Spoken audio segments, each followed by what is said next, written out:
जानती हो मैं कौन हूँ?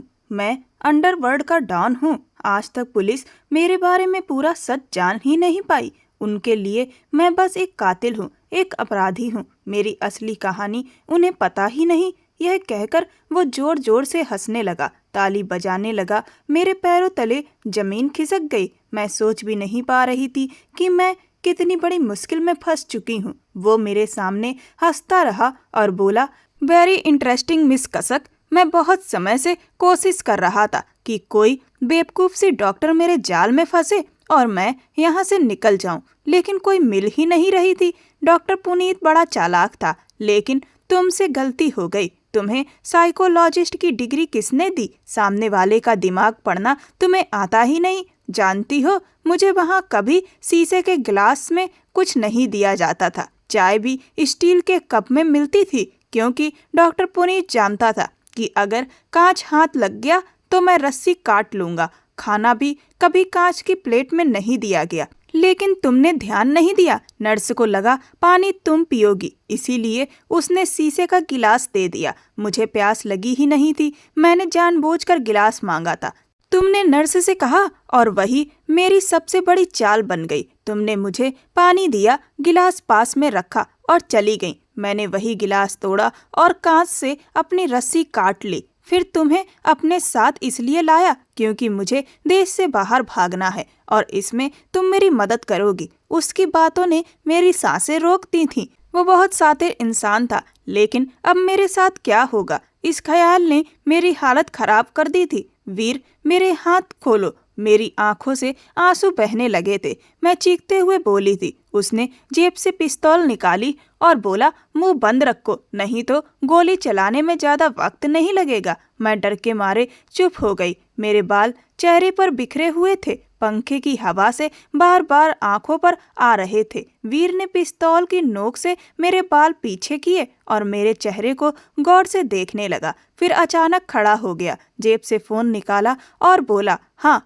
मैं अपनी जगह पहुंच गया हूँ, अब बोल आगे क्या करना है। फिर बोला, जल्दी आ यहाँ, मुझे आज ही देश से बाहर निकलना है। फोन काट कर मेरी तरफ देखा और बोला, थोड़ी देर में शादी की तैयारी हो जाएगी, शादी के लिए तैयार रहना। यह सुनते ही मेरी आंखें फटी की फटी रह गईं। मैंने कांपती आवाज में कहा, शादी? क्या मतलब है तुम्हारा? वह बोला, इतना चौंकने की जरूरत नहीं है, यह शादी सिर्फ कागजों के लिए है। तुम मेरे साथ इटली मेरी पत्नी बनकर जाओगी, इसीलिए नाटक मत करना। मैंने कहा, मैं यह शादी नहीं करूंगी। यह सुनते ही वह गुस्से में बोला, गोली मार दूंगा। मैंने कहा, मार दो। वह बोला, तुम्हें नहीं, तुम्हारी माँ को। फिर बोला, रुको अभी 2 मिनट, मैं तुम्हारी अकड़ निकालता हूँ। उसने कॉल लगाया और मुझे मेरी माँ की आवाज सुनाई दी, कौन हो तुम लोग? मेरे घर में क्यों घुसे हो? मुझे क्यों बांध रखा है? माँ की आवाज सुनते ही मेरे पैरों तले जमीन खिसक गई। फिर उसने फोन सामने किया और बोला, इस बुढ़िया को कैमरे के सामने लाओ। कुछ ही देर में वीडियो कॉल मेरे सामने थी। कुछ लड़कों ने मेरी माँ को कुर्सी पर बांध रखा था। मैंने माँ को देखा, उनकी नजर मुझ पर पड़ी तो वह तड़प उठी, बोली, बेटा तू कहाँ है? तेरे हाथ क्यों बंधे हैं? मेरे मुंह से बस इतना निकला, आप ठीक हैं? इतना सुनते ही वीर ने फोन पीछे कर लिया और बोला, अगर शादी में जरा सी भी चालाकी दिखाई तो तुम्हारी माँ को जान से मार दूंगा। यह सुनकर मेरे होश उड़ गए। मैंने कहा, तुम ऐसा नहीं कर सकते। वह बोला, मैं सब कर सकता हूँ। मुझे हर हाल में इस देश से बाहर जाना है और उसके लिए तुमसे शादी जरूरी है। मैंने उसे नफरत से देखा और कहा, मैंने तुम जैसा घटिया इंसान नहीं देखा। वह हंसकर बोला, शादी के बाद पूरी जिंदगी देखती रहना। तभी बाहर बैल बजी और वह कमरे से निकल गया। अब मुझे समझ आ गया था कि अस्पताल में वह मुझसे मेरे बारे में क्यों पूछताछ कर रहा था। मुझे खुद पर गुस्सा आ रहा था कि मैं इतनी बड़ी मुसीबत में फंस गई। कुछ देर बाद वह वापस आया और बोला, 2 मिनट हैं तुम्हारे पास, या तो चुपचाप शादी कर लो या हमेशा के लिए अपनी माँ को खो दोगी। यह कहकर उसने मेरे हाथ खोल दिए और मेरे सिर पर दुपट्टा डाल दिया। मैं बिल्कुल पत्थर की तरह बैठी रही। वह बाहर चला गया। थोड़ी देर बाद शादी की रस्में पूरी करवाईं। एक आदमी मेरे पास आया जिसे मैं वीर का पिता समझ रही थी, लेकिन वह शायद उसका पिता नहीं था। आंसुओं के साथ मैंने यह शादी कर ली। इसके बाद वीर ने ना तो मेरे हाथ बांधे और ना ही कोई पहरा रखा, लेकिन वह मुझे एक ऐसी अदृश्य जंजीर में बांध चुका था जिससे निकलना आसान नहीं था। मैं कमरे में अकेली बैठकर रोती रही। रात हो चुकी थी, तभी वह मेरे कमरे में पिज्जा का डिब्बा लेकर आया। उसने वह मेरे सामने रख दिया। मैंने आंसू पोंछे और नफरत से उसकी तरफ देखा। वह बोला, खा लो। मैंने डिब्बा पीछे सरका दिया और कहा, मुझे कुछ नहीं खाना। वह मेरे सामने बैठ गया और बोला, अगर तुम नहीं खाओगी तो मुझे जबरदस्ती खिलाना पड़ेगा। यह सुनकर मैं डर के मारे बिस्तर के कोने में सिमट गई। वह मुझे घूरते हुए बोला, वैसे भी अभी अभी शादी हुई है और लड़की तुम इतनी भी बुरी नहीं हो। यह कहते हुए वह अपना चेहरा मेरे पास ले आया और मुझे देखने लगा। कहने लगा, पिज्जा खाओगी या फिर आज रात? फिर जोर से हंसा। मैं बुरी तरह कांप गई। अपने हाथों से बेड की चादर कसकर पकड़ ली। मैं बेड के हेडबोर्ड से लगी हुई थी। पीछे हटने की बिल्कुल भी जगह नहीं थी। वो बोला, मेरे जैसे टेढ़े दिमाग वाले से उलझने की कोशिश मत करना, क्योंकि एक बार उलझने का नतीजा तुम देख चुकी हो। मेरी दीवानगी भी झेल चुकी हो और वो तो बस ट्रेलर था। पूरी फिल्म अभी बाकी है। मैंने आंखें कसकर बंद कर ली। मजबूरी में मैंने कहा, पीछे हटो, मैं पिज्जा खा लूंगी। वो तुरंत पीछे हटा और बोला, वेरी गुड, शाबाश, जल्दी खाओ। ये कहकर वो कमरे से बाहर निकल गया, बल्कि वहीं रख के फ्रिज से पानी की बोतल निकालकर मेरे पास रख दी और खुद सोफे पर बैठ गया। सोफे के सामने शीशे की छोटी सी टेबल थी। उसने दोनों पैर उस पर रखे और मोबाइल पर मैसेज करने लगा। मैंने पिज्जा का डिब्बा खोला। बड़ी मुश्किल से सिर्फ 2 स्लाइस खा पाई। फिर घूंट घूंट पानी पीकर उन्हें किसी तरह नीचे उतारा। वो मैसेज करते करते मुझे ही देख रहा था। मैंने पूछा, तुमने मेरी माँ को छोड़ दिया? उसने कहा, हाँ, शादी होते ही मेरे लोग वापस चले गए थे। तुम्हारी माँ बिल्कुल सुरक्षित है। मैंने रोते हुए पूछा, क्या मैं उनसे बात कर सकती हूँ? वो बोला, बिल्कुल नहीं, जब तक हम इंडिया में हैं तुम किसी से बात नहीं करोगी। मैंने पिज्जा का डिब्बा बंद कर दिया। वो बोला, पूरा खाओ। मैंने कहा, मुझसे और नहीं खाया जा रहा, मैं खा चुकी हूँ। वो उठा, मेरे पास आया, डिब्बा उठाया और वापस सोफे पर जाकर आराम से पिज्जा खाने लगा। मैंने पूछा, मुझे विदेश ले जाकर तुम क्या करोगे? ना जाने क्यों मुझे बहुत डर लग रहा था। वो हंसकर बोला, तुम्हारा अचार डालूंगा, मुझे अचार बहुत पसंद है। उसकी बात सुनकर मुझे बहुत गुस्सा आया। मैंने कहा, तुम सिर्फ अपना काम निकालने के लिए मुझे इस्तेमाल कर रहे हो। वहाँ ले जाकर क्या करोगे? साफ है, छोड़ दोगे? वो बोला, जब सब पता है तो पूछ क्यों रही हो? मैंने कहा, अगर ऐसा ही है तो मुझे वापस इंडिया भेज देना। पिज्जा खाते हुए उसने मेरी तरफ देखा, अंगूठा दिखाकर बोला, डन। और कुछ? मैंने कहा, नहीं, और कुछ नहीं। पिज्जा खत्म करके उसने हाथ झाड़े, बेड के पास आया, एक तकिया उठाया और सोफे पर रखकर लेट गया। मैंने पूछा, तुम यहीं सोओगे? वो बोला, क्यों, यहाँ सोना मना है क्या? मैंने कुछ नहीं कहा, लेकिन डर लग रहा था। कमरे की लाइट उसी ने बंद की और मैं चाहकर भी सो नहीं पाई। मैं अपनी माँ के बारे में सोच रही थी। वो बहुत रो रही होंगी, बहुत परेशान होंगी। समझ नहीं आ रहा था उस आदमी ने मुझे अपने काबू में क्यों कर लिया।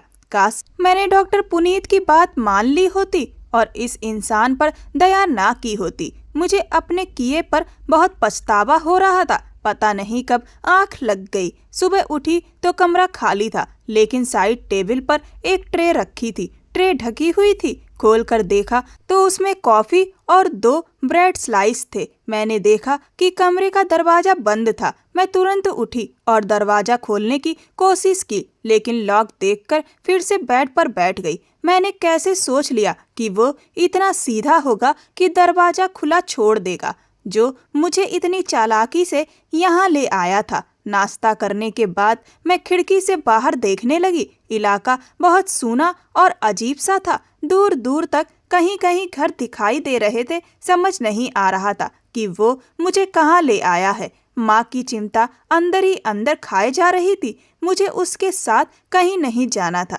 मैंने फिर से बाहर देखा। मैं शायद चौथे या पांचवें फ्लोर पर थी। आसपास कोई दूसरी इमारत पास में नहीं थी। दूर दूर तक बस गिनी चुनी इमारतें दिख रही थीं। निराश होकर मैंने पर्दा ठीक किया और बेड पर बैठ गई। कई बार इंसान दूसरों पर भरोसा करके खुद ही बर्बाद हो जाता है। मेरे साथ भी यही हुआ था। शाम तक कमरे का दरवाजा खुला और उसने कुछ शॉपिंग बैग्स बेड पर लापरवाही से फेंक दिए। फिर वो बाहर चला गया और थोड़ी देर बाद एक और बैग लेकर लौटा। बोला, अपने कपड़े इसमें डाल दो। सच कहूँ तो लड़कियों की शॉपिंग करना किसी सजा से कम नहीं होता। समझ ही नहीं आता क्या खरीदें और क्या नहीं। फिर उसने अलमारी से अपने कपड़े निकाले और बेड पर फेंक दिए। बोला, तुम्हारे पास 2 घंटे हैं, जल्दी तैयार हो जाओ, बाकी सब इंतजाम हो चुका है। मैंने पूछा, इतनी जल्दी मेरा पासपोर्ट और वीजा कैसे बन गया? वो बोला,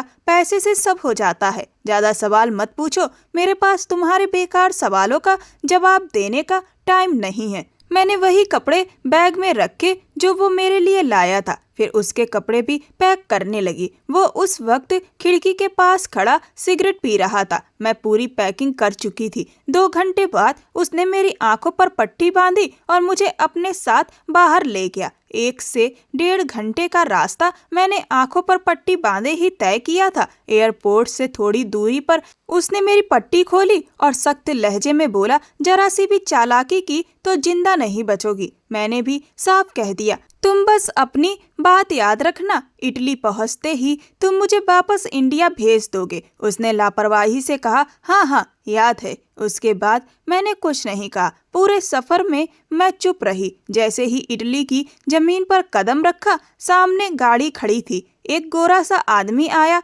मेरा बैग उठाकर डिग्गी में रख दिया। मैं पीछे वाली सीट पर बैठ गई और वीर उस आदमी के साथ आगे बैठ गया। दोनों आपस में इतालवी भाषा में आराम से बात कर रहे थे। मैं खिड़की से बाहर देखती रही। करीब आधे घंटे बाद गाड़ी एक छोटे से घर के सामने रुकी। वही आदमी बैग निकालकर घर के अंदर रख गया। घर 2 मंजिला था, लेकिन बहुत बड़ा नहीं था। नीचे एक कमरा था, छोटा सा किचन था और लॉज से सीढ़ियां ऊपर जाती थीं। वीर ने इशारे से कहा, तुम्हारा कमरा ऊपर है, जाकर आराम कर लो। इतना कहकर वह मेरा बैग उठाकर ऊपर ले गया। पूरे घर में एसी लगा था और हर कमरे में ठंडक थी। घर पूरा सजा सबरा हुआ था। लग रहा था कि वह पहले भी यहाँ रह चुका है। उसने बैग बेड पर पटक दिया और बोला, कपड़े अलमारी में रख लेना। कमरे में 2 सिंगल बेड थे। दीवार में बनी अलमारी थी। एक बड़ी खिड़की और छोटी सी बालकनी भी थी। मैंने कपड़े रख दिए और थोड़ी देर कमरे को देखकर बाहर आ गई। बाहर छोटा सा लॉज था। दूसरे कमरे में गई तो वहाँ एक पंचिंग बैग लटका था। एक तरफ ग्लव्स पड़े थे और फर्श पर कालीन बिछा था। इसके अलावा कुछ नहीं। नीचे आई तो वीर एप्रन पहनकर किचन में तेजी से सब्जियां काट रहा था। मुझे देखकर बोला, आज खाना मैं बना रहा हूँ, लेकिन कल से तुम्हें खुद बनाना होगा। मैंने साफ कहा, मुझे यहाँ नहीं रहना। तुम्हें देश से बाहर आना था, आ चुके हो। अब बताओ मेरी वापसी की टिकट कब कराओगे? उसने गहरी सांस ली और बोला, मुझे बस पास्ता, कॉफी और फ्रेंच फ्राइज बनानी आती है, बाकी कुछ नहीं। मैंने कहा, ये मेरी बात का जवाब नहीं है। वह बोला, नीचे वाले कमरे में जाने की कोशिश मत करना, वो मेरा सीक्रेट कमरा है, हमेशा बंद रहता है और चाबी मेरी जेब में होती है। वैसे भी औरतों की आदत होती है जहाँ मना करो वहीं जाने की, और तुम्हारे अंदर तो ये आदत कुछ ज्यादा ही है। आखिर साइकोलॉजिस्ट जो हो। पुनीत ने पहले ही तुम्हें कहा था कि इस आदमी से दूर रहो, लेकिन तुम्हें तो जानना ही था कि मुझ में ऐसा क्या है। अब पछता रही हो ना? मुझे पछताने वाली लड़कियां बहुत पसंद है। मुझे लग रहा था जैसे वो जानबूझकर मुझे परेशान कर रहा है। मैंने गुस्से में कहा, मैं बस ये पूछ रही हूँ कि मुझे वापस कब भेजोगे? वो हंसते हुए बोला, गुस्से में तो तुम और भी अच्छी लगती हो, तुम्हारी नाक हल्की सी लाल हो जाती है। उसने मेरी नाक को छुआ और फिर खाना बनाने लगा। दराज से पास्ता निकालकर उबालने रख दी और बोला, जाकर नहा लो, ठंडा पानी चेहरे पर पड़ेगा तो अच्छा लगेगा। मैंने फिर पूछा, वीर मुझे वापस कब भेजोगे? मेरा दिल जोर जोर से धड़क रहा था। उसकी बातों से साफ लग रहा था कि उसे मेरी वापसी की कोई जल्दी नहीं है। मैं गुस्से में ऊपर चली गई, शॉवर लिया, कपड़े बदले और गीले बालों में कंघा कर रही थी। तभी वह बिना दरवाजा खटखटाए अंदर आ गया। दुपट्टा बेड पर रखा था, उसे अचानक देखकर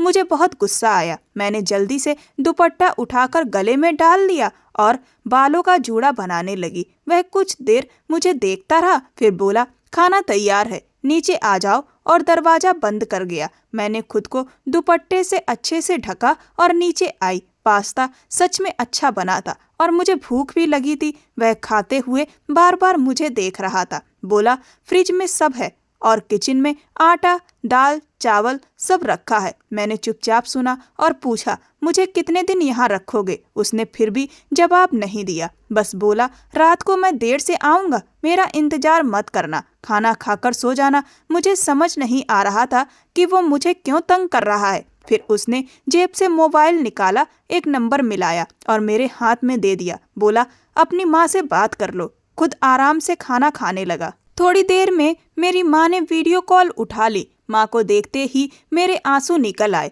वो भी मुझे देखकर घबरा गईं और रोते हुए बोली, कसक, कहाँ हो बेटा? अस्पताल में पूछा तो किसी को कुछ नहीं पता, बिना बताए कहाँ चली गई तुम? मैं क्या जवाब देती, बस फूट फूट कर रोती रही। मैंने कहा, माँ, मैं बहुत बुरी जगह फंस गई हूँ। एक अंडरवर्ल्ड के डॉन ने, मेरी बात यहीं तक पहुँची थी कि उसने मेरे हाथ से मोबाइल छीन लिया और तुरंत फोन काट दिया। कहने लगा, बेवकूफ, खबरदार जो किसी को मेरे बारे में कुछ बताने की कोशिश की। उसने मुझे ऐसे घूरा जैसे अभी मेरी जान ले लेगा। मैं डर के मारे वहीं जम गई। हिम्मत करके मैंने कहा, मुझे यहाँ नहीं रहना, मुझे तुम्हारे साथ नहीं रहना, मुझे अपने घर वापस जाना है। बताओ मुझे कब भेजोगे? वो बोला, कभी नहीं भेजूंगा। सुन लिया मेरा जवाब? दोबारा जाने का नाम भी लिया तो तुम्हें मार डालूंगा। मैंने कहा, तो फिर अभी मेरा गला दबा दो, मुझे मार दो। वो बोला, वो भी कर दूंगा। वीर को कभी किसी पर दया नहीं आई। यह कहकर वो अपना बचा हुआ पास्ता वहीं छोड़कर मोबाइल जेब में डाल के घर से निकल गया। फिर दरवाजा बंद होने की आवाज आई। उसने मुझे कैद करके रखा था। मैं कुर्सी पर बैठी बैठी रोने लगी। मैं अजीब मुसीबत में फंस गई थी। बाकी का वक्त मैं वीर के बारे में सोचती रही। जो इंसान इतना पत्थर दिल हो, किसी की तकलीफ देखकर भी जिसके आंसू ना निकले, उसे मैं मात कैसे दे सकती थी? किस तरह से मैं उसे काबू में कर सकती थी? यही सोच रही थी। तभी अचानक मेरे दिमाग में एक ख्याल आया। जो बात मेरे दिमाग में आई थी, मुझे पूरा भरोसा था कि उसका असर वीर पर जरूर होगा। भले ही मेरे लिए ये बहुत खतरनाक था, लेकिन मैंने फैसला कर लिया कि मैं ये करूंगी। उस इंसान को मैं जरूर हरा दूंगी। उसे ऐसी हालत में लाऊंगी कि उसे बचने का कोई रास्ता नहीं मिलेगा। मैंने मन ही मन पक्का इरादा कर लिया। रात को मैंने छोले भटूरे बनाए और मीठे में खीर भी बनाई, क्योंकि घर में सब सामान था। फिर मैं ऊपर चली गई। नहाकर मैंने अपने कपड़े पहनने के बजाय वीर का ढीला ट्राउजर और शर्ट पहन ली। शर्ट के ऊपर के 2 बटन भी खोल दिए। रात करीब 1 बजे वो ताला खोलकर अंदर आया। उस वक्त मैं टेबल पर ही बैठी थी। खाना मैंने ऐसे बंद डिब्बों में रखा था कि ठंडा ना हो। प्लेट सजा दी थी और एक छोटा नाइट बल्ब जला रखा था, जिसकी हल्की सी रोशनी थी। माहौल थोड़ा अलग सा, थोड़ा नजदीकी वाला लग रहा था। उसने पहले लॉज को देखा। छोटा सा लॉज था, बस गोल मेज और 3-4 कुर्सियां थी। एक तरफ छोटा सा किचन था। एक कमरा था जो हमेशा बंद रहता था और वहीं से सीढ़ियां ऊपर जाती थी। वो बोला, तुम सोई नहीं? मैंने कहा, मैं तुम्हारा इंतजार कर रही थी। मैंने अपने बाल खुले ही रखे थे, बस चेहरे पर आने वाली लट को पीछे कर दिया था। मेरे होठों पर गहरी लाल लिपस्टिक देखकर वो कुछ पल के लिए रुक गया, थोड़ा हैरान सा हो गया। बोला, सब ठीक तो है? इतनी तैयार किसके लिए हुई हो? मैंने कहा, अपने लिए। वो बोला, बहुत बढ़िया। फिर मेरे सामने बैठ गया, डिब्बे खोले, खाना परोसा और खाने लगा। वो बार बार मुझे देख रहा था और मैं भी उसे देखकर हल्की सी मुस्कान दे रही थी। कुछ देर वो मुझे अजीब नजरों से देखता रहा, फिर हंसने लगा। वो लगातार हंस रहा था और मुझे उसकी इस बेकार हंसी पर हैरानी हो रही थी। मैंने पूछा, तुम क्यों हंस रहे हो? वो बोला, बहुत चालाक बन रही हो तुम। अब ये तरीका अपनाया है। तुम्हें लगा सीधे काम नहीं बनेगा तो थोड़ा घुमा के कोशिश कर ली जाए। सच बताओ, यही सोचा था ना तुमने? प्लेट टेबल पर रखकर उसने मेरा चेहरा पास लाते हुए कहा। वो मेरी चाल तुरंत समझ गया था। मैं घबराई नहीं, लेकिन ना जाने क्यों मेरी जुबान लड़खड़ा गई। वो बोला, ऐसे दाव पेच मुझ पर काम नहीं करते, समझी? तुम मुझे कितनी भी अदाएं दिखाओ, पर मुझ पर कोई असर नहीं होगा। मैं बहुत पक्का खिलाड़ी हूँ। मैंने आज तक इतना चालाक आदमी नहीं देखा था। मैं बस यही चाहती थी कि एक बार, सिर्फ एक बार वो कमजोर पड़े और मैं उसकी पिस्तौल छीनकर उसे खत्म कर दूं और यहाँ से भाग जाऊं। वो बोला, तुम्हारी खूबसूरती का असर मुझ पर नहीं होने वाला। मैं वहीं खाना छोड़कर ऊपर अपने कमरे में चली गई। मुंह धोया, बाल बांध लिए। जब तक मैं अपने सिंगल बेड पर लेटी, वो कमरे में आ चुका था। मुझे देखकर फिर मुस्कुराया और अपने सिंगल बेड पर लेट गया। हमारे दोनों बेड के बीच एक बड़ी सी साइड टेबल थी, इसीलिए अच्छा खासा फासला था। मुझे इस बात का डर नहीं था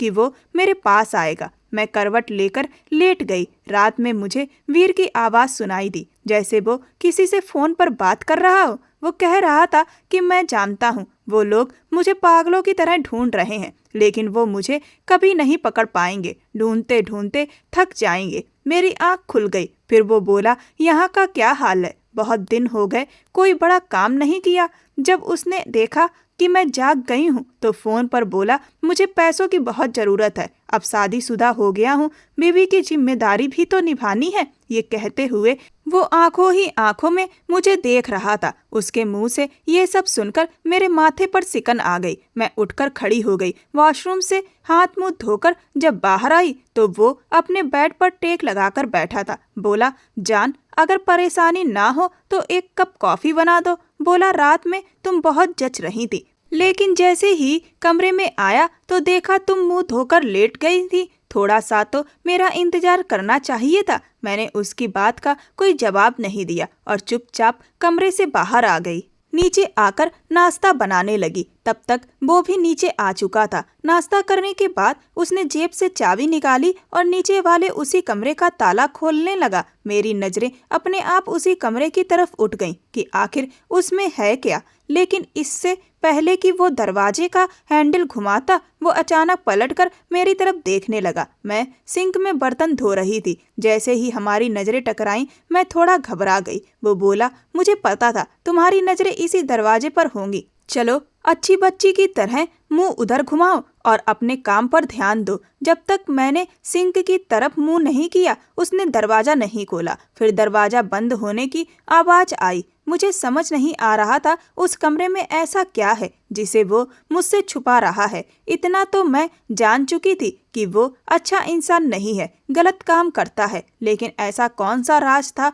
उस कमरे में? शायद जिज्ञासा हर इंसान के अंदर होती है, किसी में ज्यादा, किसी में कम। मेरे अंदर भी थी और बहुत ज्यादा थी। 3-4 घंटे बाद वो उस कमरे से बाहर आया, दरवाजे पर ताला लगाया और सीढ़ियां चढ़कर ऊपर चला गया। तब तक मैं दोपहर का खाना बना चुकी थी। वो तैयार होकर नीचे आया और साफ लग रहा था कि जल्दी में है। मैंने पूछा, कहाँ जा रहे हो? बोला, डेट पर जा रहा हूँ, चलोगी? वो कभी किसी सवाल का सीधा जवाब नहीं देता था। मैंने कहा, तुम्हारे साथ तो कभी नहीं। बोला, फिर पूछ क्यों रही हो? जलन हो रही है क्या कि मैं किसी और के साथ जा रहा हूँ, तुम्हारे साथ नहीं? मैंने कहा, मुझे बख्श दो, मेरे लिए यही काफ़ी है। फिर वो बोला, फिर वही तुम्हारा ड्रामा शुरू हो गया? मुझे जाने दो, मुझे छोड़ दो, मुझे बख्श दो। मैंने ऐसा क्या किया है तुम्हारे साथ? अभी तक तो मैं बहुत सभ्य बना रहा हूँ। खैर, रात को मेरा इंतजार मत करना। हो सकता है मैं लिली के साथ ही रुक जाऊं। तुमसे ज्यादा खूबसूरत तो वो है। वो बहुत अजीब ढंग से बात कर रहा था।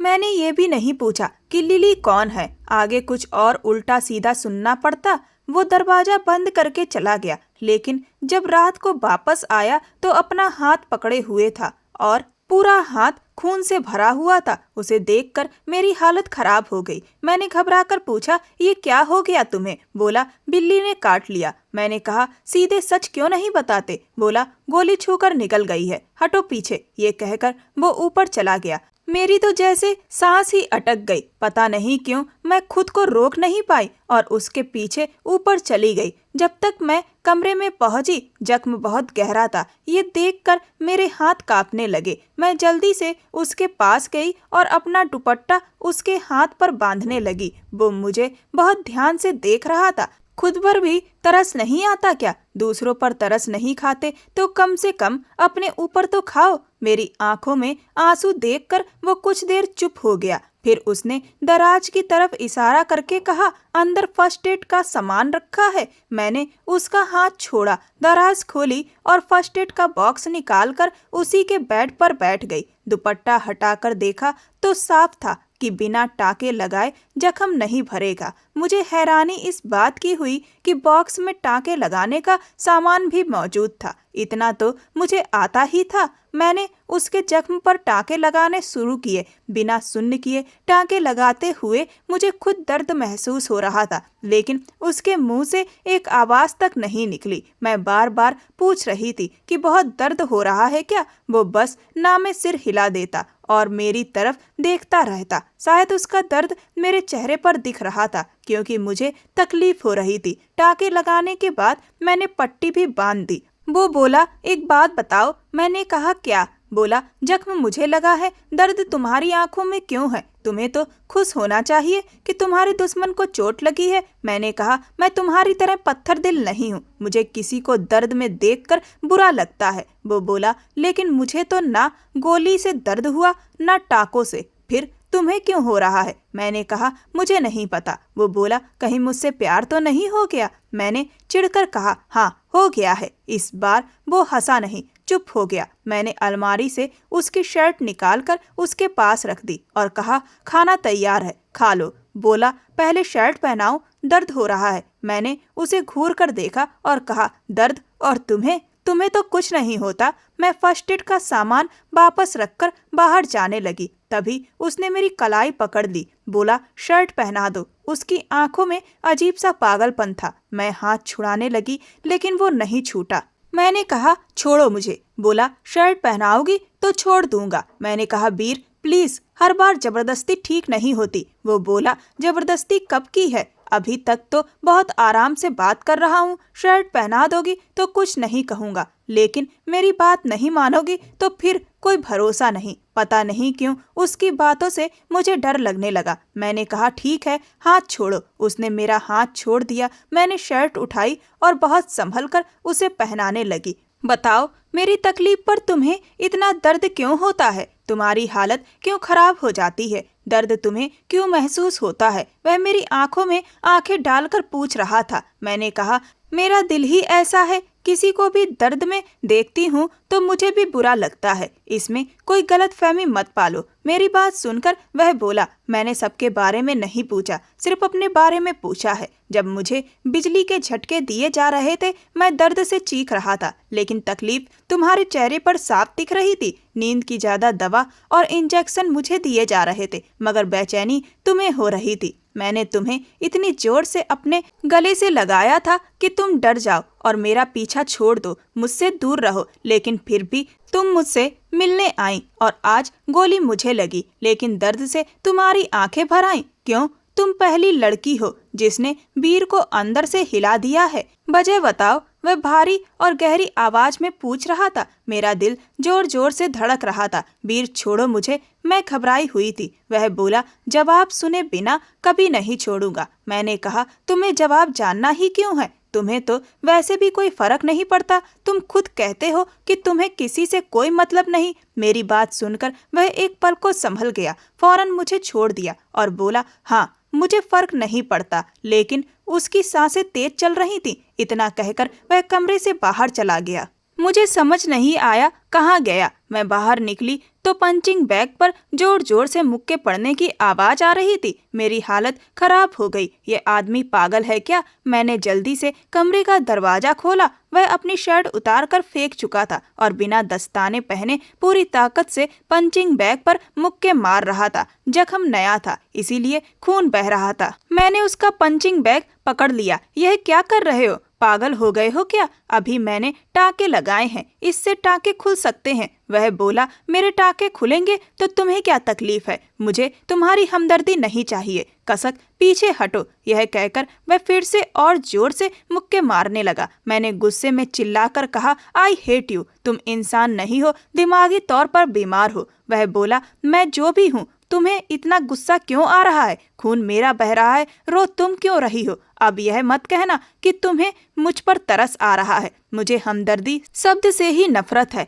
मैंने कहा, मुझे तुमसे कुछ भी नहीं है, भाड़ में जाओ। वह बोला, ओके। मैं अपने कमरे में आकर लेट गई, लेकिन पंचिंग बैग पर पड़ते मुक्कों की आवाजें अब भी आ रही थी। मैं बेचैनी में उठ बैठी। समझ नहीं आ रहा था यह कैसा इंसान है, इसे खुद पर तरस क्यों नहीं आता। अंदर कुछ टूट सा रहा था, पता नहीं क्या, बस बहुत बुरा लग रहा था। 1 घंटा बीत गया, लेकिन वह अब भी उसी कमरे में था। मेरा सब्र जवाब दे गया और मैं दोबारा वहां चली गई। वह पसीने से पूरी तरह भीगा हुआ था, बाजू से खून बह रहा था। उसने जैसे ही मुझे देखा, उसके मुक्के और तेज हो गए। ऐसा लग रहा था जैसे वह मेरे दिल पर वार कर रहा हो। मेरी आंखों से आंसू बहने लगे। मैंने कहा, वीर, आई लव, और चुप हो गई। वह थक चुका था, गहरी सांसें ले रहा था और बस मुझे देख रहा था। उसकी नजरों में अजीब सा खिंचाव था, जुनून और दर्द, सब कुछ एक साथ। मुझे लगा अगर मैंने उसकी तकलीफ खत्म करने के लिए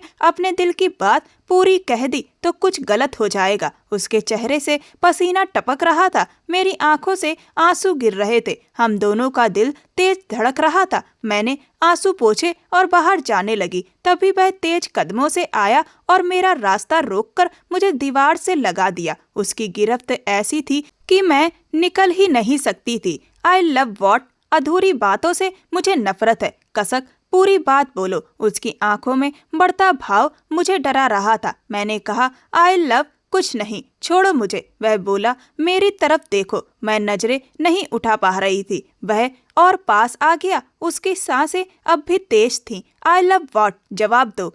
मजबूर होकर मैं उसके सीने से लग गई। आई लव यू पता नहीं कैसे कह दिया, लेकिन तुम्हें फर्क नहीं पड़ता। तुम मेरे लिए नहीं बदलोगे, मैं जानती हूँ। मुझे तुम्हारी तकलीफ देखकर दर्द होता है। पता नहीं क्यों वीर, मैं रोती जा रही थी। उसने मुझे कसकर पकड़ लिया और बोला, नहीं बदलूंगा। तुम्हें दर्द होता है तो वो तुम्हारी समस्या है। कितना जिद्दी इंसान था। मुझे गले लगाकर भी यह नहीं बोला कि कोशिश करूंगा। मैंने कहा, अगर मेरे लिए इतना भी नहीं कर सकते तो मुझे छोड़ दो। वह बोला, 1 इंच भी मुझसे दूर गई तो जान से मार दूंगा। और फिर बहुत नरमी से मुझे अपने पास कर लिया। मैंने पट्टी बदली, वो बस मुझे ही देख रहा था। बोला, मैंने कभी सोचा नहीं था कि मुझ जैसे गुनहगार से भी कोई लड़की प्यार कर सकती है। मैंने नजरें झुका ली। मैंने कहा, हाथ मुंह धो लो, मैं खाना गरम करती हूँ। वो बोला, रेड कलर की लिपस्टिक लगाकर आना जल्दी से। उस दिन तुम बहुत अच्छी लग रही थी।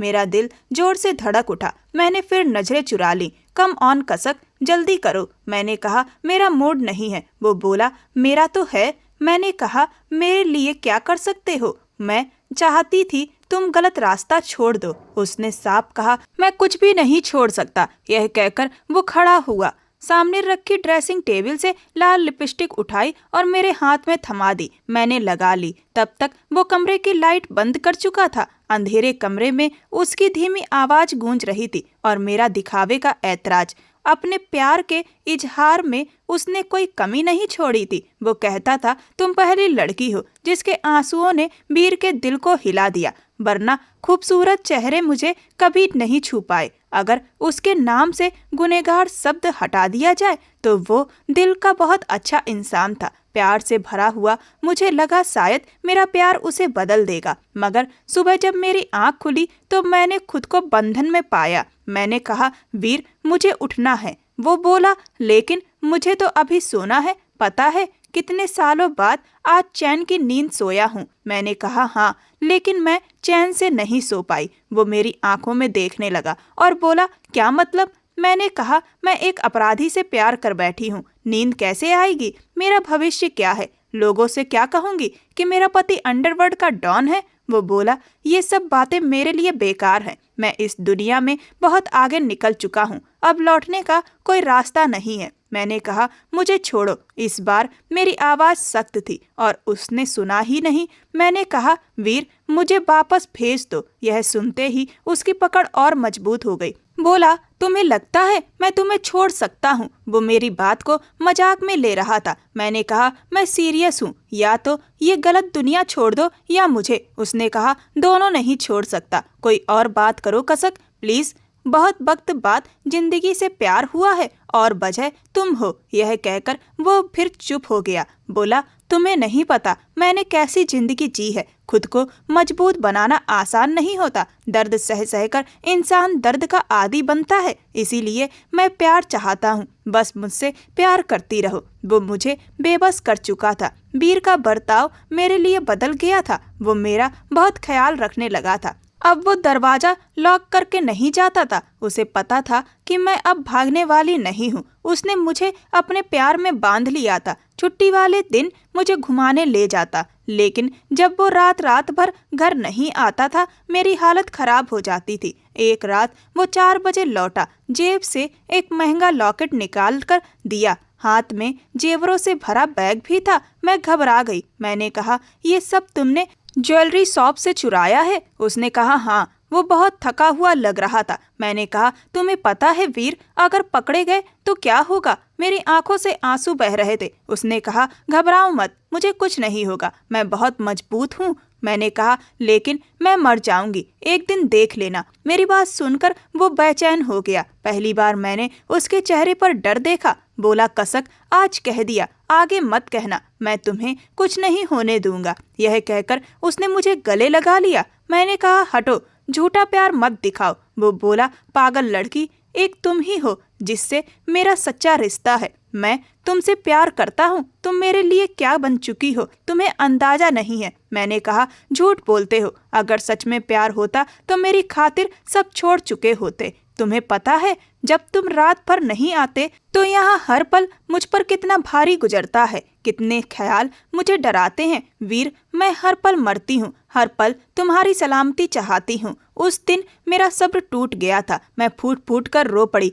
मैंने कहा मेरे लिए गलत काम छोड़ दो, मैं तुम्हारे बिना नहीं रह सकती। मेरे प्यार की मुझे सजा मत दो। इस बार वो कुछ नहीं बोला, बिल्कुल चुप रहा। बस मुझे पकड़े हुए मेरे बाल सहलाता रहा, मुझे चुप कराने की कोशिश करता रहा। मैंने कहा मैं बहुत अजीब हूँ, मैं मर चुकी हूँ तुमसे प्यार करके। हर वक्त के वहम मुझे सताते हैं। वीर तुम्हें कुछ हो गया तो मैं सच में मर जाऊंगी। वो बोला किस बात का डर है तुम्हें? तुम्हें क्या लगता है मुझे कुछ हो जाएगा? अरे पागल लड़की, मुझे कुछ नहीं होता। बहुत सख्त ट्रेनिंग ली है मैंने। खुद सोचो, जिसके सिर पर इलेक्ट्रिक शॉक्स लगाए जाएं और उसकी याददाश्त पर जरा सा भी असर ना पड़े, उसने कितनी तकलीफें सही होंगी। ना मुझ पर कोई चीज असर करती है, ना कोई जख्म मुझे दर्द देता है। बस तुम्हारे ये आंसू हैं ना, यही मुझे तकलीफ देते हैं, ये मुझे अंदर तक मारते हैं। पहली बार मैंने उसकी आंखों में आंसू देखे थे, उसने फौरन पोंछे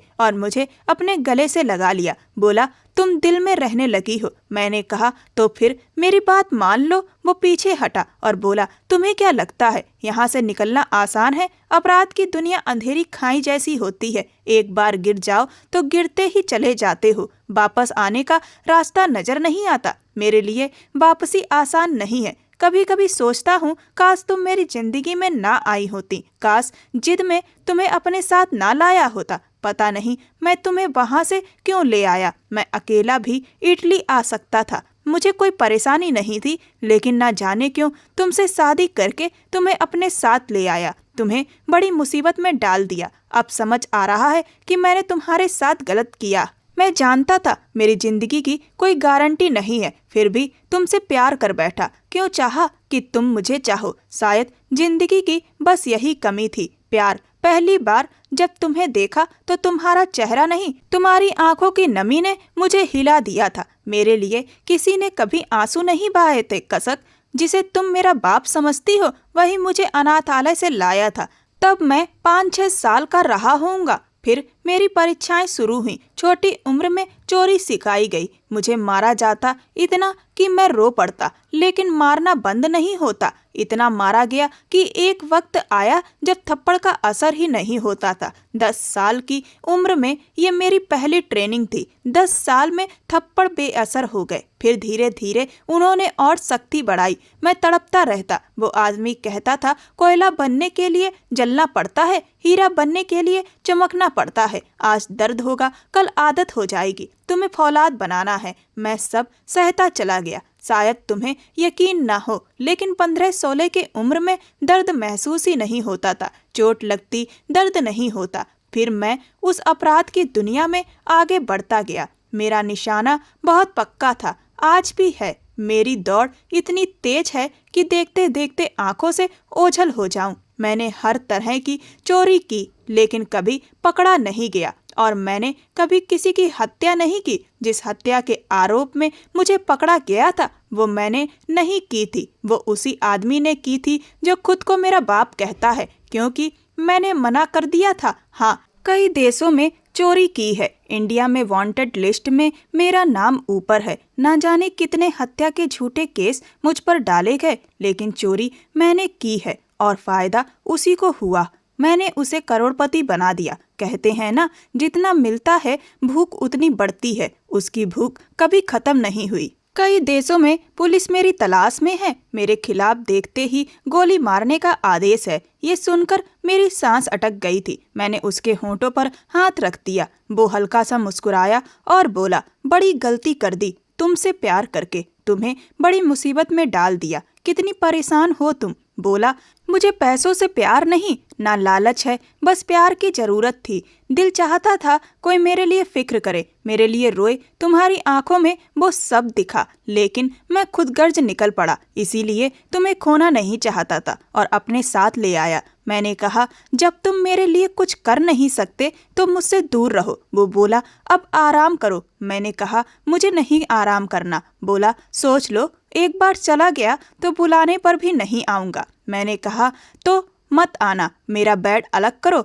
उसने बेड अलग कर दिया। मैं सिंगल बेड पर लेट गई, लेकिन मुझे भी उसकी आदत हो चुकी थी। शायद वो मुझे आदी बना चुका था, इसीलिए उस रात मुझे नींद नहीं आई। मैं करवटें बदलती रही। उसकी तरफ देखा तो उसकी आंखें भी खुली थीं। वो भी बेचैन था। नजरें मिली तो बेबसी साफ थी। मैंने मुंह फेर लिया। वो बोला, नींद नहीं आएगी? वो बोला, मेरे पास आ जाओ। मैंने कहा, मुझे नहीं आना। वो गुस्से में बोला, मत आओ, भाड़ में जाओ, और उठकर कमरे से बाहर चला गया। मैं भी उठकर बैठ गई। मैं कमरे से बाहर आई तो सामने वाले कमरे का दरवाजा खुला था और वीर अपने पंचिंग बैग पर जोर जोर से मुक्के मार रहा था। उसकी यह आदत मुझे हमेशा अजीब लगती थी। मैं उसके पास चली गई। उसने कहा, अब यहाँ क्यों आई हो? मैंने कहा, तुम कमरे से बाहर क्यों आए हो? वह बोला, गुस्सा निकालने के लिए। तुम्हारे बिना सोने की आदत नहीं रही, इसीलिए यहाँ आ गया। अब थक जाऊंगा तो शायद नींद आ जाएगी। मैंने कहा, खुद को तकलीफ देने के लिए सब कर सकते हो, लेकिन मेरे लिए अपनी गलत जिंदगी नहीं छोड़ सकते। वह बोला, यह सब छोड़ना मेरे बस में नहीं है। रोज इस बात पर मुझसे बहस मत किया करो, जाओ यहाँ से। मैं भी गुस्से में थी। मैंने उसके कमरे का दरवाजा जोर से बंद किया और अपने कमरे में आकर लेट गई। 2 घंटे बीत गए। धीरे धीरे मेरी आंखें भारी होने लगी। नींद आने ही वाली थी कि मुझे लगा वह कमरे में आ गया है। उसने दरवाजा हल्के से बंद किया। मैंने कहा, अब यहाँ क्यों आए हो? जाओ यहाँ से। वह बोला, नींद नहीं आ रही। तुमने मुझे पागल कर दिया है। कुछ दिनों से मेरी तबीयत भी ठीक नहीं थी। सिर बहुत भारी लग रहा था। नींद ऐसे आ रही थी जैसे बरसों से सोई ही ना हूँ। अचानक इतना तेज चक्कर आया कि मैं संभल नहीं पाई और जमीन पर गिरकर बेहोश हो गई। जब होश आया तो मैं अस्पताल में थी। वीर मेरे पास खड़ा था, मेरा हाथ पकड़े हुए, बहुत घबराया हुआ। उसने पूछा, क्या हो गया था तुम्हें? अब कैसी हो? मैंने कहा, पता नहीं, बस चक्कर आ रहे थे। तभी एक महिला डॉक्टर कमरे में आई और बोली, बधाई हो, आपकी पत्नी प्रेग्नेंट है। यह सुनकर मैं बहुत खुश हो गई, लेकिन वीर का चेहरा उतर गया। वह मुझे हैरानी से देख रहा था। उसकी नजरें मुझे परेशान करने लगी। मैंने कहा, ऐसे क्यों देख रहे हो? वह बोला, कुछ नहीं। खुश होने की जगह वह सिर पकड़कर बैठ गया। मैं उसके पास बैठ गई और बोली, क्या हुआ वीर? तुम्हें खुशी नहीं हुई? वह बोला, तुम्हें क्या लगता है मुझे खुश होना चाहिए? मैंने कहा, तो क्या नहीं होना चाहिए? क्या तुम्हें बच्चे पसंद नहीं है? वह बोला, पसंद है, लेकिन यकीन नहीं हो रहा कि मेरा भी बच्चा हो सकता है। मैंने कहा, यकीन क्यों नहीं हो रहा? वह बोला, खुशियों से डर लगने लगा है मुझे। जब भी जिंदगी में कुछ अच्छा आता है वह मुझसे छिन जाता है। मैंने कहा, ऐसी बातें क्यों कर रहे हो? मैंने उसके कंधे पर अपना सिर रख दिया। वह बोला, हमारे बच्चे का आगे क्या होगा? क्या वह भी मेरी तरह गलत रास्ते पर जाएगा? फिर खुद ही बोला, नहीं, मेरा बेटा ऐसा नहीं बनेगा। मैंने कहा, और अगर बेटी हुई तो? यह सुनते ही वह और बेचैन हो गया। उसने जेब से सिगरेट निकाली और पीने लगा। मैंने उसके मुंह से सिगरेट निकाल कर फेंक दी और कहा, सच से भाग क्यों रहे हो? मेरे लिए तुमने अपनी गलत दुनिया नहीं छोड़ी, तो क्या अपने बच्चे के लिए भी नहीं छोड़ोगे?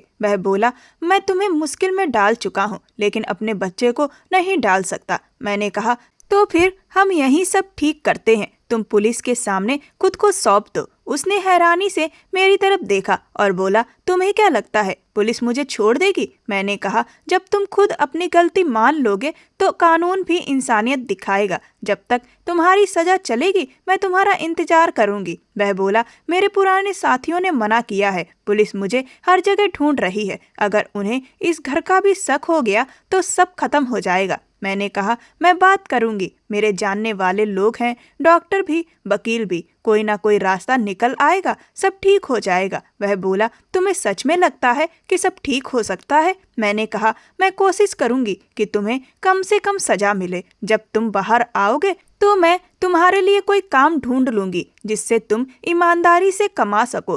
जब बच्चे देखेंगे कि उनका पिता सही रास्ते पर है तो वे भी वही सीखेंगे। उसने मुझे अपने सीने से लगा लिया और बोला, तुम सही कहती हो, मैं इस जिंदगी से थक चुका हूँ। अब मैं तुम्हारे साथ और अपने बच्चों के साथ एक सीधी सादी जिंदगी जीना चाहता हूँ। पहले कभी ऐसा महसूस नहीं हुआ, लेकिन जब से तुम मेरी जिंदगी में आई हो मुझे जीना अच्छा लगने लगा है। मुझे अपनी जिंदगी से प्यार हो गया है और अब मौत से डर लगने लगा है। मैं अब अपनी जान को खतरे में नहीं डालना चाहता। मैंने कई डॉक्टरों से संपर्क किया, किसी का भाई पुलिस में था, किसी का भाई वकील। आखिर मैंने एक वकील से बात की और उसे सब कुछ बता दिया। उसने कहा कि तुम्हारे पति वीर पर जो कत्ल के झूठे केस लगे हैं उनमें पुलिस उसे भारत में ढूंढ रही है। फिर भी मैं पूरी कोशिश करूंगा कि वीर को सजा ना हो, लेकिन सच बोलना जरूरी होगा। जिस आदमी ने उसे अपराध की दुनिया में धकेला, जिसने उसे आगे बढ़ाया और पीछे से इस्तेमाल करता रहा, उसका नाम बताना पड़ेगा। असली गुनहगारों को सजा दिलानी होगी। मेरी बात सुनकर वीर भी तैयार हो गया। बोला, मैं उनके खिलाफ गवाही दूंगा। मैं खुद भी इस गलत रास्ते को छोड़ना चाहता हूँ। हम दोनों ने भारत की टिकट करवा ली थी। मैं बहुत खुश थी क्योंकि वीर मेरी वजह से बदल चुका था। इंसान को सबसे ज्यादा खुशी तब मिलती है जब कोई उसके लिए गलत रास्ता छोड़ दे। पूरे सफर में हम यही बातें करते रहे कि अगर बेटा हुआ तो उसका नाम क्या रखेंगे, बेटी हुई तो क्या नाम होगा। अब हम अपनी जिंदगी इज्जत और ईमानदारी से जिएंगे, आम लोगों की तरह। मैं वीर के कंधे पर सिर रखकर उसकी बातें सुनते सुनते सो गई थी। उसने मुझे तब जगाया जब हम इंडिया पहुंच चुके थे और मुंबई एयरपोर्ट पर हमारी लैंडिंग हो चुकी थी। मैं बहुत खुश थी कि आज मैं अपनी माँ से भी मिलूंगी। जैसे ही हम एयरपोर्ट से बाहर निकले, सामने पुलिस की भारी फौज देखकर हम हैरान रह गए। इससे पहले कि मैं कुछ समझ पाती या वीर कुछ कह पाता, एक अफसर चिल्लाया, फायर। एक महिला पुलिसवाली ने मुझे जोर से पकड़कर पीछे कर लिया। मुझे कुछ सोचने का मौका भी नहीं मिला और अचानक गोलियों की आवाज गूंजने लगी। वीर पर गोलियां चला दी गईं। मैं चीख रही थी, उस पुलिसवाली से अपना हाथ छुड़ाने की कोशिश कर रही थी। मैं चिल्लाकर कह रही थी, क्यों मार रहे हो उसे? वो खुद सरेंडर करने आया है, उसने अपना गुनाह मान लिया है, उसे छोड़ दो। लेकिन कोई मेरी बात सुनने को तैयार नहीं था। वीर की नजरें अब भी मुझ पर टिकी थी। किसी तरह मैंने अपना हाथ छुड़ाया और दौड़कर वीर के पास पहुंची, लेकिन तब तक वह जमीन पर गिर चुका था। मैं जोर जोर से रो रही थी। मैं चिल्लाकर कह रही थी, तुम लोगों ने वीर को क्यों मारा? वो अपनी गलती मानने आया था, वो सजा भुगतने को तैयार था, फिर क्यों गोली चला दी? मैं वीर को हिला रही थी, उसकी सांसें तेज और टूटी फूटी थी। मैं बदहवास होकर रोए जा रही थी। मैंने कहा, कोई एम्बुलेंस बुलाओ, कोई अस्पताल ले जाओ। कुछ पुलिस वाले पास आए। वीर ने बहुत धीमी आवाज में कहा, मुझे कुछ नहीं होगा, मैं बहुत मजबूत हूँ कसक, रोना मत, हमारे बच्चे का ख्याल रखना। उसकी आंखों से आंसू बह रहे थे। अचानक उसके हाथ ढीले पड़ गए, आंखें खुली थीं। मैं जैसे पागल हो गई। वीर, वीर, तुम बोल क्यों नहीं रहे? उठो, हम वकील करेंगे, तुम्हें सजा नहीं होगी, तुम बदल गए थे। वीर उठो। तभी इंस्पेक्टर मेरे पास घुटनों के बल बैठा और बोला, अब वो नहीं रहे। ये सुनते ही मैं उस इंस्पेक्टर पर टूट पड़ी। मैंने उसे मारना शुरू कर दिया। मैंने कहा, तुमने गोली क्यों चलाई? मेरे वीर को आखिरी मौका क्यों नहीं दिया? वो खुद सरेंडर करने आया था। वीर का सिर मेरी गोद में था, उसकी आंखें खुली हुई थी। मैंने कहा, वीर उठो ना, मजाक कर रहे हो ना? मुझे पता है तुम्हें दर्द नहीं होता, ये मजाक मुझसे मत करो, जल्दी उठो, बोलो। लेकिन वो कुछ नहीं बोल रहा था। उसका शरीर बिल्कुल शांत हो चुका था। मैं पागलों की तरह चिल्ला रही थी और वहीं बेहोश होकर जमीन पर गिर गई। काश उसी वक्त मेरी सांस भी रुक जाती। जब होश आया तो मैं अस्पताल के कमरे में थी। मेरी माँ मेरे पास बैठी रो रही थी। मैंने उठते ही वीर के बारे में पूछा। मुझे लगा शायद ये सब कुछ भयानक सपना था, लेकिन ये सपना नहीं, हकीकत थी। वीर जा चुका था, मुझे अकेला छोड़कर। मेरा रो रो कर बुरा हाल था। आंखें बंद करती तो बस उसका चेहरा सामने आ जाता। जिस वकील को मैंने रखा था उसने कहा कि मैं कोर्ट से आदेश लेकर जब एयरपोर्ट पहुंचा तब तक पुलिस उसे मार चुकी थी। अगर बस 5 मिनट और रुक जाते तो वीर बच सकता था। मैं चुपचाप उसकी बातें सुनती रही। मेरे मन में बस एक ही सवाल था, पुलिस ने आखिरी मौका क्यों नहीं दिया? उसकी बात क्यों नहीं सुनी? गोली चलाने से पहले एक बार पूछ तो लेते। वो सच में अच्छी जिंदगी की तरफ लौटना चाहता था। कसक की माँ ने कुछ महीने तक कसक को संभाला। कसक ने एक बेटे को जन्म दिया, बिल्कुल वीर जैसा। अपने बेटे को सीने से लगाकर कसक फूट फूट कर रोई। उसका नाम कसक ने वीर की इच्छा से आरव रखा था। उसे ये नाम बहुत पसंद था। साल बीतते चले गए, लेकिन मेरा दर्द कभी कम नहीं हुआ। 25 साल गुजर गए। आज भी मैं वीर की तस्वीर से बातें करती हूँ। लगता है जैसे वो मुझे सुन रहा है, जवाब दे रहा हो। तभी, माँ आप यहाँ हैं? आरव की आवाज से कसकर चौंक गई। कसक ने वीर की तस्वीर तकिए के नीचे रखी और अपने आंसू पोंछ लिए। आरव कमरे में आया। उसे फौजी वर्दी में देखकर मुझे लगा कि आज मैंने अपना फर्ज निभा दिया। वीर की आखिरी ख्वाहिश पूरी हो गई थी। उसका बेटा आज कैप्टन बन चुका था। कसक ने कहा, बहुत अच्छे लग रहे हो। वो मुस्कुराया और बोला, माँ आरव को कुछ नहीं हो सकता। उसकी ये बात सुनकर कसक का दिल जोर से धड़क उठा। वीर भी यही कहा करता था, लेकिन वो कसक को छोड़कर चला गया। फिर बोला, चलो माँ, आपको किसी से मिलवाना है। वो कसक को कमरे से बाहर ले गया। कसक जानती थी कि उसे एक लड़की पसंद है, किसी ब्रिगेडियर की बेटी। आरव की जिंदगी में खुशियां आने वाली थी, लेकिन कसक के लिए अब भी उस पल का इंतजार बाकी है जब वो अपने वीर से फिर मिलेगी। हर प्यार की कहानी का अंत खुशहाल नहीं होता, कुछ की किस्मत में जुदाई भी होती है। दोस्तों, इस कहानी के जरिए बस इतना कहना चाहते हैं कि किसी को आखिरी मौका जरूर देना चाहिए। हो सकता है कोई जीना चाहता हो सकता है कोई गलत रास्ता छोड़ना चाहता हो। इसीलिए हाथ में बंदूक उठाने से पहले एक बार सामने वाले इंसान को सुन जरूर लेना चाहिए, भले ही वो कोई अपराधी ही क्यों ना हो। आपको ये कहानी कैसी लगी मुझे कमेंट सेक्शन में कमेंट करके जरूर बताएं। ये कहानी एक काल्पनिक रचना है। इसमें दिखाए गए दृश्य, पात्र और परिस्थितियां वास्तविक जीवन की नकल नहीं है। कहानी में अपराध और हिंसा केवल कहानी की आवश्यकता के लिए दिखाई गई है, ना कि उसे बढ़ावा देने के लिए। दर्शकों से अनुरोध है कि इसे वास्तविकता से जोड़कर ना देखें। हम इस कहानी के जरिए केवल मनोरंजन प्रदान करना नहीं चाहते हैं, बल्कि सामाजिक शिक्षा देना भी चाहते हैं कि अगर कोई व्यक्ति अपराध के रास्ते से वापस आना चाहता है तो उसे अपनी सफाई देने का एक मौका देना चाहिए। इस कहानी का उद्देश्य मनोरंजन प्रदान करने के साथ साथ नैतिक और सामाजिक शिक्षा देना भी है। ऐसी और भी रोमांचक कहानियों को सुनने के लिए मेरे चैनल को सब्सक्राइब कर वीडियो को लाइक करें और वीडियो को ज़्यादा से ज़्यादा शेयर करें। धन्यवाद।